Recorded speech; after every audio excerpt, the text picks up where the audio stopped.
just to see the growth in both of y'all, like, nah, for real. Y'all both work at the church. Y'all both established in y'all walk with Christ. From what I seen when y'all was younger to what I see now, like, it's been an amazing process for me to watch. I was able to have a moment, but also know I'm okay to be vulnerable in those moments with y'all. And I think that oftentimes as men, we don't give each other a space to do that. And I feel like, for at least in my circle, we have that space. That is what I'll say is the theme, in all of those circumstances, right? Is that you have a moment, or I've had moments where I allowed my value system to change, and I shouldn't have. And so as a result of that, I had to relearn and rebuild my knowledge base of, okay, these things aren't valuable. I had to make a decision that I would never turn to those, low value things again. Yo, welcome to another episode of the Fisherman Pod. I'm your co-host O, and to the right of me is Just. Man, we got a special one today. Yes, sir. Everybody been asking us, and we've been speaking on the name a little bit, but we got my brother. We got the big homie. Is the name. We got our homie, our main man, someone I grew up with, Justin didn't seen growing up, Spencer. What's going on, bro? How you feeling? Feeling good, bro. I'm feeling good. I'm here to handle some business. Oh, man. Handle some business. So let it go, bro. Let it go. No. We're gonna chill. We're gonna have a good conversation. But today things get established. The record is set straight today. Oh man, here we go. So to give some backstory, Spencer said we spoke on his name and he wasn't able to show his face, but he get to show it today. But he come to my car because we get off work. I'm like, bro, why do you have your laptop? Okay, just in case. It's insurance. In case, within the course of our discussion tonight, I need to fact check. You need backup. Yeah, because I have all of everything on the Mac, so we ready to go in case. That makes sense why he went on his old Instagram now. His old Instagram? Yeah, because there's stuff on there. Yeah, I just had to go digging. Oh, for the criers? Huh? No. There's definitely no videos of me crying. I guarantee you. No, it's just I got truth, bro. I'm here to share the gospel. But anyway, truth. The gospel. All right, so I want you to give everybody kind of a little synopsis about you, like let them know who Spencer is. And yeah. Well, I don't know how to really do that, but brother, I'm gonna just. I'm not ready to ask you 20 go with questions. It. As Olin and Justin have so many times said on this podcast, my name is Spencer. I've known these two gentlemen for a very long time, so it's fun. It's always a good time. We got close relationships with between families, friends, all that cool stuff. So it's just good to be here, and I think conversation is gonna be good. I'm nobody significant, nobody special, just another person that follows Jesus, man, with his heart, and I'm here to just continue to contribute to the body of Christ. So that's it. Yeah. Facts. So we kind of talked about it before we started, but with us knowing each other for so long, I kind of want to get us to kind of walk down memory lane, but also get a good synopsis of that, but also see where we are now, kind of thing. So I kind of want to ask Justin first, being able to sit in the middle between us two, and he 26, I'm 25, and you old as dirt. But what is this moment? What is this being able to see us grow up and being in the place that we are now? What does it look like for you? That's a good question. So for me, you know how you have proud moments. This is really a proud moment for me, because if you can see, y'all couldn't see yourself, right? Y'all was never wrong with anything. No matter what happened, y'all was never wrong. It was never y'all fault. It was always somebody else's fault. But just to see that, just to see the growth in both of y'all, like, nah, for real. Y'all both work at the church. Y'all both established in y'all walk with Christ. From what I seen when y'all was younger to what I see now, like, it's been an amazing process for me to watch, like the growth process. And you don't really see a lot of that like up close because we go to church all the time. I'm able to see from what it was to what it is now. Like the growth is amazing, and to see that, knowing that, you know, I just played my part. Like it wasn't a big part. It was a small part. Just but to be there and to see the seed that was sown into y'all, and then to see the growth, like it's worth it. Like it's worth the struggle. It's worth the Lord. What's going on with these kids? You know what I mean? Like no, it's really worth it. And you guys are fruit. You know, y'all evidence to That's that. dope, bro. That's dope, bro. I appreciate that, man. So Spencer, let me hear honestly, like, if you can think back a little bit about, because we all have like our opinions on each person that like we had to encounter when we was in the youth group and everything.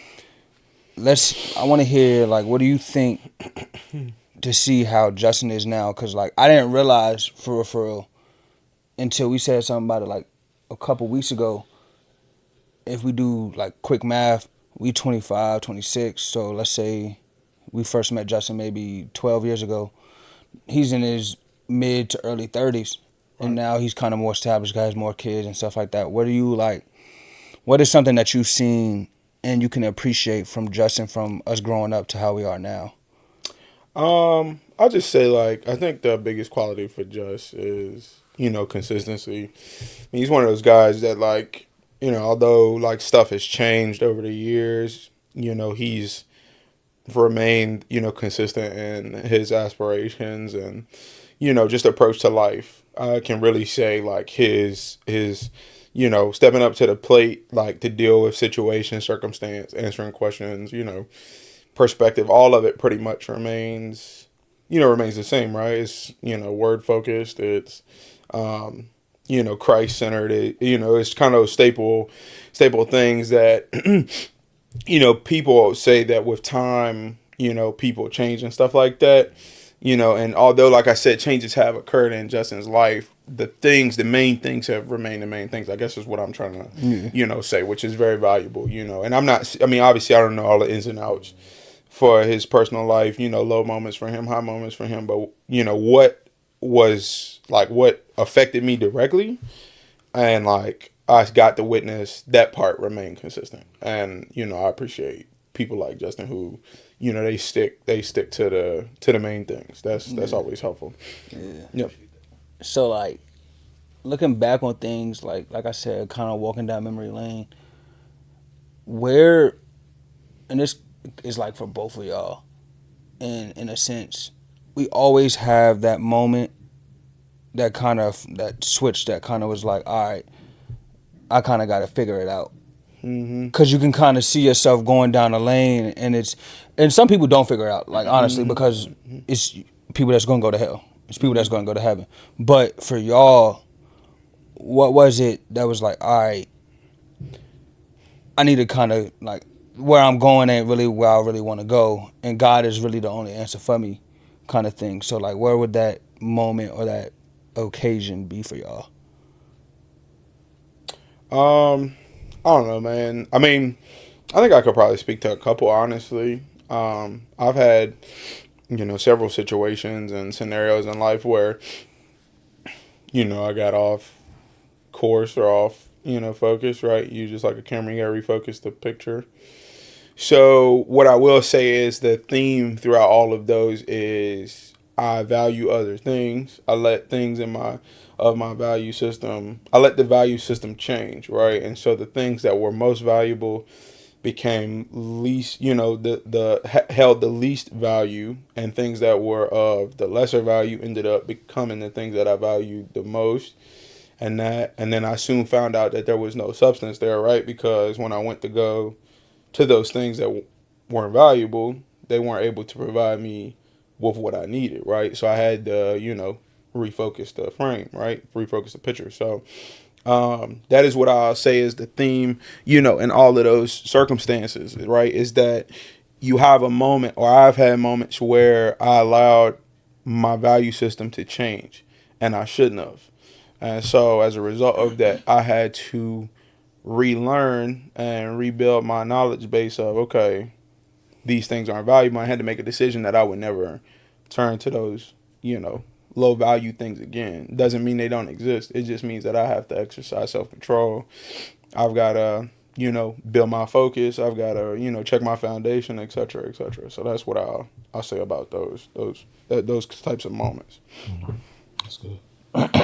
For me, you know, I think we spoke on this before. If what I think you're asking me about, like me growing up and when I changed We talked about that with you. So, you know, kind of just rephrasing it. For me, it's definitely just been having to change where I was at to a new location, because the location I was in, and this can be spiritually, you know, and in the natural, but the location I was in around friends that weren't following Christ wasn't really leading me to where God needed me to be or wanted me to be. Like I told you, I grew up in church my whole life. You know, all I knew was God, you know, and going to church, you know, I started going to church by myself in like middle school, high school. So it wasn't a thing of me not knowing who God was, but I wasn't necessarily following what I heard. So I was a hearer, but not a doer of the word. So I had to change my location. And when I changed my location, when I started coming to Faith Landmarks, that's when I really knew, like, oh, this is how this thing really works. I wasn't just going to church anymore. I was actually applying what I was hearing, and like, oh, outreach. Oh, you know, it's about others. It's not about me. It's not about just going to church and checking that off the list. It's really about, no, how are you letting God flow through you? And so starting, you know, I would say that's like 2005. Like, that's when I really started going in for who I am in the Lord and who the Lord is, and him, you know, him being able to flow through me. Yeah. I think, like, to kind of interject with some stuff, like, going back to, like, how y'all spoke about each other, and then thinking about my change, right?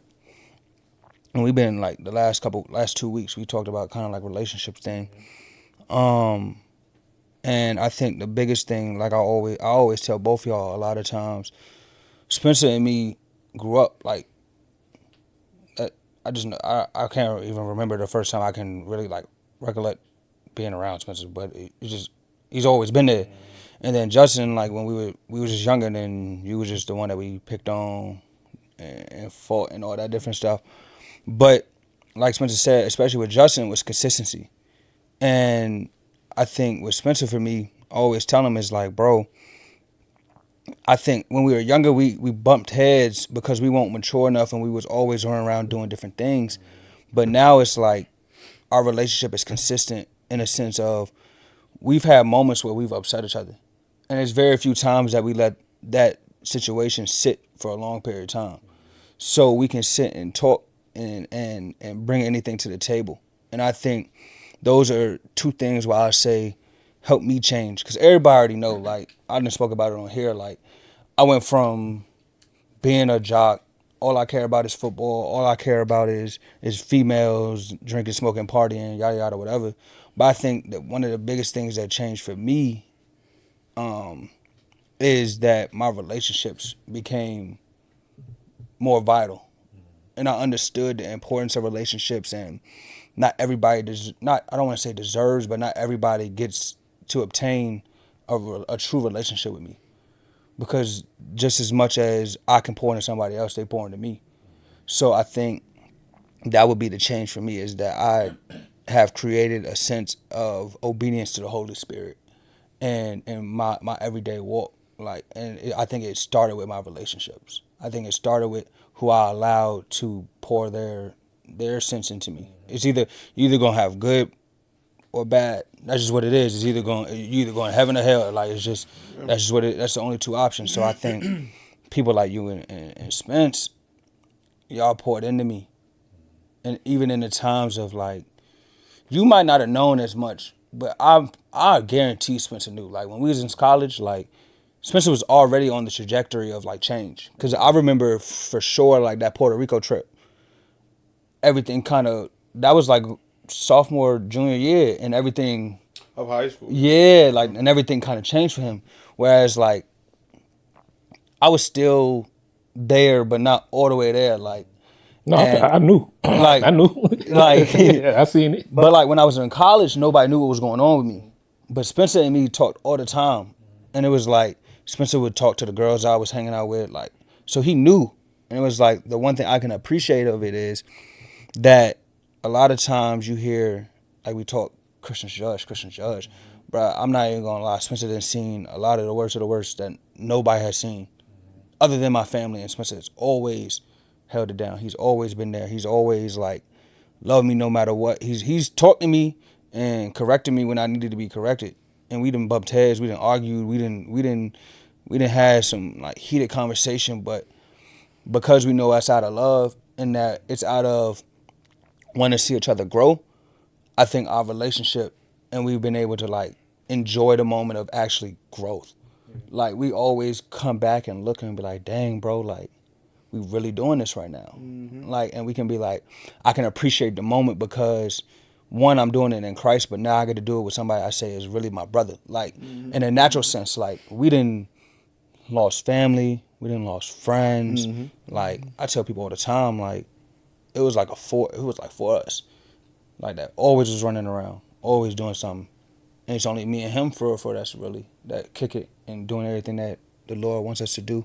And the others will fall in line in Jesus' name. But yeah, like them solid relationships is really what helped me mature, because it was like, but I don't want to lose these relationships. And if I don't get myself together, the relationships is going to be severed because they walking in a certain way and I'm not. So we're going to grow apart eventually. And I ain't want that. So I think that's what helped me. So what, Spencer, I want to ask you, because you are now definitely in a different space. It's not just spiritually, but in the natural, because you're married. And what are some things that has changed now that you have somebody to answer to, so to speak? You know what I mean? And you can't just like, I'm gonna get up and now, you know what I mean? Like, yeah, we're gonna do this. You know what I mean? Like, cause now like it ain't easy to just like, well, yeah, we're gonna do this. Like, nah, no, you ain't. I mean, you gotta make sure it's good with the other whole.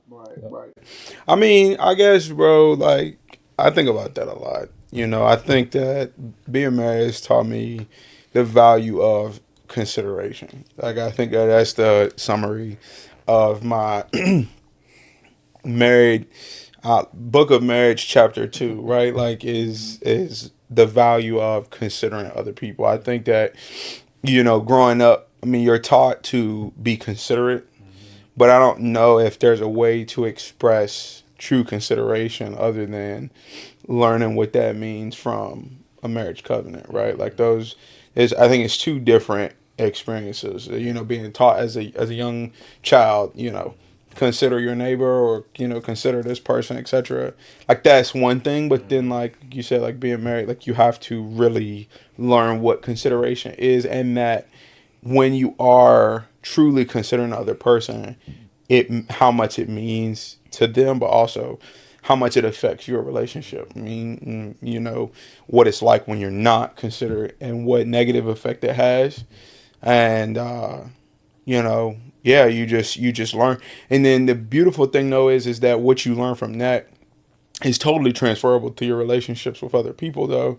Cause now like you place that great value with everybody. You know what I mean? Obviously everybody's not your spouse, but you can replicate that principle with any relationship that you have, and it's going to benefit from it, because you are truly taking yourself out the picture. I mean, you're a human. I mean, we've only been married for a year and a half, but I mean, man, like what we've been able to learn about each other, from each other, for each other. I mean, it's been great, man. I thank God for that, man. So that's been the most important thing, is the value of consideration. That was a good question. Yeah. Dang. That's a level I can't get on yet. No, I'm playing. But no, that's valid though. Like, that's good, man. And I think that's something that we even had to like adjust to. Cause where I could hit him up and be like, yo, Trying to spend the night. yeah, trying to spend the night. Trying to spend the night, or let's just go get some grub. Like we can, like, from junior year up until probably, I would say, about 6 months before y'all got married. Yeah, most kicking. But we was doing what we wanted, how we wanted to do it, when we wanted to do it, and it was like, and for a little bit after they got married, we kind of weren't as close. We had to adjust. Yeah, but I think in those moments, it's like, all right, Lord, like with any relationship, I built it upon you, so it's either gonna come back or it was just a relationship to be had for that moment. Yeah. And I think that's another part that like we kind of matured in. Yeah. It's like, bro, I don't know about you, but when we was in school in a relationship or two homies ain't cool no more, not speaking, bro, that was hot topic. Like, bro, like that's like everybody was, especially because it was like, in our sense, I wouldn't say we were the most popular kids, but everybody knew about it. Yeah, like I went to school with these kids since middle school. Spencer was just like a dope person to be around at that point. Yeah. He came in freshman year. Yeah. And then like everybody knew that we was cool, we was tight. So it's like we went with this stuff too. So. Yeah, like everything was like if you was in them type of circles, and on top of that, you saw us. We was in sports, we was around all the like the cute girl, like that's just like, so that was hot topic. So like to have to grow through, and I don't think some things aren't, age doesn't mean that you should know how to handle that situation. No. Off the rip. Like we handled losing homies, but that was a little bit different because I feel like that was on the spiritual tip. Right. This was, bro, neither one of us mad at each other. Neither one of us is beefing. We just stuff's different. Stuff's different. Yeah, so that's just something that we had to learn, and it's just been kind of cool. And I think, like, I'm a like give both of y'all like another. Like I feel like I'm just like glazing right now. Like I'm glazing right now. But like even with my situation, the first person that knew, like me and my ex broke up was Spencer, bro. And not that I'm the toughest person in the world, not that I can't cry, but I legit was ready to break down. And bro was ready to go to war for me. Like he was like, bro, what do you mean? Like we not going for none of that, bro. Like he was like, bro, you have a ring like that. And then Justin was like, bro, like I'm sorry, but like we gonna be all right. Like, and I appreciate it. It was like, cause at that moment I was going through it because my aunt gone. I gotta go back home to New York and deal with the family situation. Then right before I'm about to go, I lose the like at that point is the woman of my dreams, the woman that I'm trying to be with forever. And my homies held it down. And I think that's something as well, since we're talking about growth, is like I was able to have a moment, but also know I'm okay to be vulnerable in those moments with y'all. Yeah. And I think that oftentimes as men, we don't give each other a space to do that. And I feel like, for at least in my circle, we have that space. Yeah. And it's really cool, and I appreciated it, bro, because it's like, we don't talk about it. It's always that notion like, bro, that's just so many fish in the sea, da-da-da-da-da. And it's like, bro, like, yeah, that's true, but I wanted that to be my fish. Like, but nah, like, I think it's just dope, because, like, we used to bump heads with all the youth leaders and stuff like that, and now we're becoming leaders, and then like we have like dope relationships with those people. And me and you, bro, like used to bump heads and argue, and bro, I don't even know if you know this story. He had the thugs, I had the jocks, and we was ready to have a whole brawl because of me and him about us playing basketball at the church one night. And Young's was ready to get the thug because of us. Me and Smith, yeah. That's the type, but it's like, now looking back on it, it's like, dang, bro, God really did a number on us. Like, he really changed it. Yeah, so. Good times. I like the fact where, you had said how you are the one who makes the choice of who pours into you. You know what I mean? Like you mentioned that, because you do have to watch who you allow to speak into you. And it's not saying that just because you're not allowing a certain person to speak into you that they're wrong. It's just like for what you need, you don't need that. You know what I mean? So it's good to make sure, all right, what do I need? Like, what does the Lord put, what does he want to sow into me? So watching who you actually allowed to pour into you was like, well, I don't need that right now. You know what I mean? And so being able to watch out for who's talking to you, you know what I mean? And know how to be like, nah, I don't, you know, that's good for right now. It could be later, you know what I'm saying? So, but Spencer definitely taught me that, because boy, that boy was he won't nothing to cut nobody off, boy. Still not. Bro, I mean, like, but I get it though, bro. Like, yeah. is it worth your peace? Is it worth, Yeah. especially when God tells you to move on? Like, when God tell you something and you just deliberately don't do it, bro, you're being disobedient. Are you willing to be in that space of disobedience? And if you are, then more power to you, brother. But if you, I'm not. Just scary space. hold on, I got a question for Spencer. Oh my gosh. No, it's not. It's just something I've been, you know, I've been watching, and because of, you know, I'm not going to sit here and say everything that you have to do, you know, in church wise, church function wise, but how is what you do affecting you spiritually and naturally, meaning all the things that you have to do that is put on you? Like how is that affecting you in your walk? Is it affecting you in a way where you feel like man, this is really stretching me, stretching my faith, stretching everything I knew, what I used to do, to, you know, how I see life, you know, how is that affecting you? That's a good question. And my answer would probably be different tomorrow if you ask me. But like right now, just off the top of my head, I think it just reminds me of how much we need God in our life. Like, I think, and I don't know why I was thinking about this, but I was thinking about this the other day about how, like, nothing, I think it was actually the last podcast y'all did. I think one of y'all said it about, you know, I think it's something about a relationship not truly working if it doesn't have God in it. Somebody said that? Okay. So I think that kind of struck up my mind because I thought about that, right? And, you know, it's something truly successful if the Lord Jesus Christ is not, like, involved in it, right? And I think the answer to that question is no.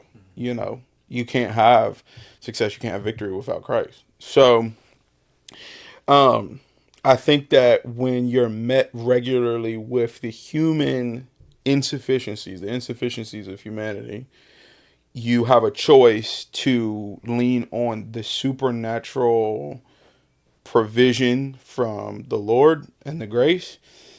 But, like, how can you lean on that if you're not connected with it, right? Like, think about how much in a day you're met with circumstance and challenge. And, like, for whomever does not have that connection with Christ, then it becomes instinctive. The responses afterward become instinctive. Whereas for a Christian, there's a second level. Like, there's another level of operation. So now I'm not just limited to what I can do, but once that runs out, now there's a whole nother measure of power, and, you know, that's provided.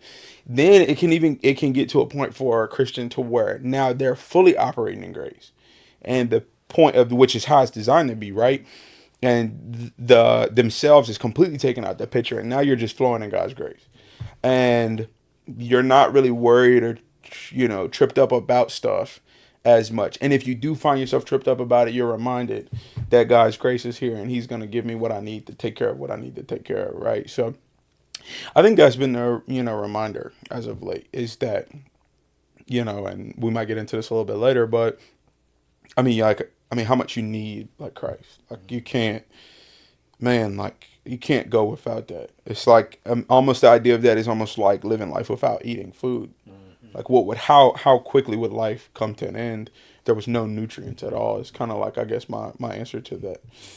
You can't do anything without Christ, man. Yeah, It's like, in order to function, in order to be a living being, as a human at least, you need oxygen. Yeah. In order to be a living, functioning Christian being, you need Christ. Yep. And without that, nothing. There's nothing. Yeah, like all in all, like, this life we live Yeah. is ultimately about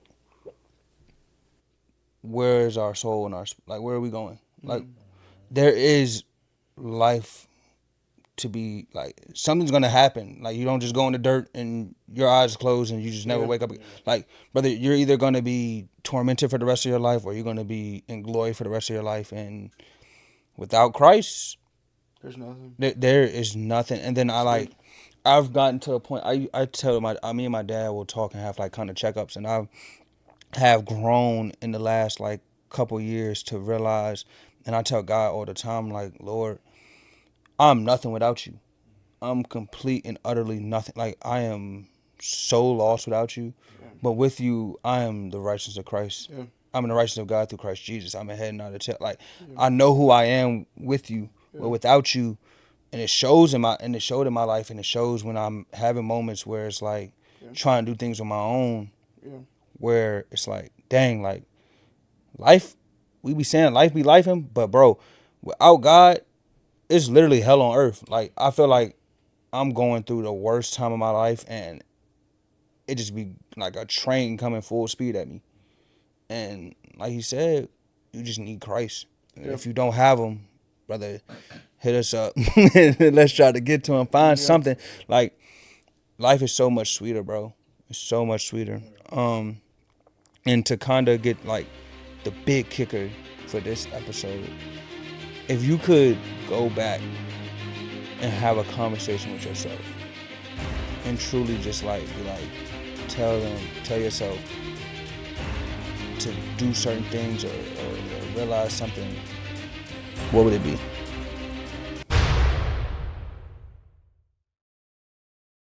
Life, we living life more abundantly. Life more abundantly. Life more abundantly. Grace is overflowing. Grace is overflowing. Grace is overflowing. Grace is overflowing. And if you want it, then come get it. It's a free gift. And then you'll be living life more abundantly.